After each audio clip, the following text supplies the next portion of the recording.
Sir வந்து எப்படின்னா எல்லா ஸ்பேஸுமே இருக்கும். ஒரு படம் ஒரு சீன் சொன்னார்னா அது ஒர்க் அவுட் ஆகலை, ஏன் ஒர்க் அவுட் ஆகலும் ஜஸ்டிஃபிகேஷன் கேட்பார். அப்படியே ஐயா சரி வேறு என்ன பண்ணலான்னு சொல்லி பயங்கர டெமோக்ராட்டிக்காக இருக்கும் பேசுவார்.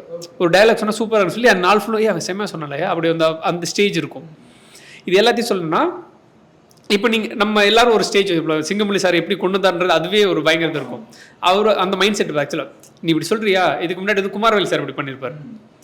நார்மலாக திறந்து நம்ம ஆக்சுவலாக அவர் பார்க்கும்போது உண்மையிலேயே ஒருத்தன் கிரிக்கெட் விளாண்டுறப்ப அவன் வந்து கொலை பண்ணுவானா யாரும் நம்ப மாட்டாங்க. அந்த மாதிரி எப்படி சொல்கிறது, அப்படி களைச்சி போட்டு அதுலேருந்து ஒன்று எடுத்து இது எப்படி இருக்குது அந்த ஒரு சொல்ல அந்த மாதிரி. இது வந்து ஃபிலிமுக்காக. பர்சனலாக சொன்னீங்கன்னா மதியம் எப்பவுமே லஞ்ச் டைம் எவ்வளோ இருக்கும். நீங்கள் நிறைய சினிமா நிறைய கேள்விப்பட்டிருப்பீங்க. நாங்கள் எல்லோரும் சாப்பிட்டா பிளேட் எல்லாம் எடுத்து போய் நான் வாஷ் பண்ணுவோம். அவர் பிளேட் அவர் தான் வாஷ் பண்ணுவார்.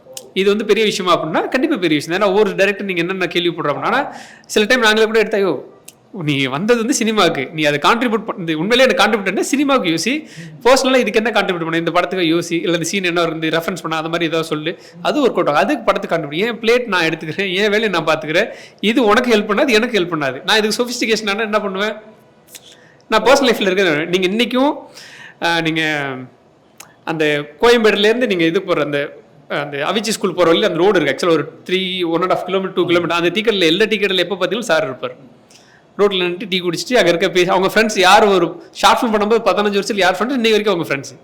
அந்த ஃப்ரெண்ட்ஸ் எல்லாருமே அவர் இப்போ மகர சக்ஸஸ்க்கு BMW கார் கொடுத்துருக்காங்க, லைஃப் ஸ்டைல் இதாக இருக்கும். ஆனாலும் அவர் நார்மலாக ஒரு பைக்கில் வந்துட்டு டீ குடிச்சிட்டு ஜாலியாக இது பண்ணிட்டு அப்படியே சில் பண்ணிருக்காரு. ஏன்னா அவர் character his taking from the street. அதுதான் நானுமே அடாப்ட் பண்ணிருக்கேன் பர்சனலாக. ஸோ இந்த நெக்ஸ்ட் த கேரக்டர் இதெல்லாம் சொல்லும்போது காஸ்டியூம்லேருந்து லைஃப் ஸ்டைல்லேருந்து எங்கே இருந்ததுன்னா ரூட்டடா. ஏன்னா இப்போ படம் பார்க்கும்போது அவனுக்கு வந்து எந்த இடத்துல டிட்டாச் ஆகக்கூடாது.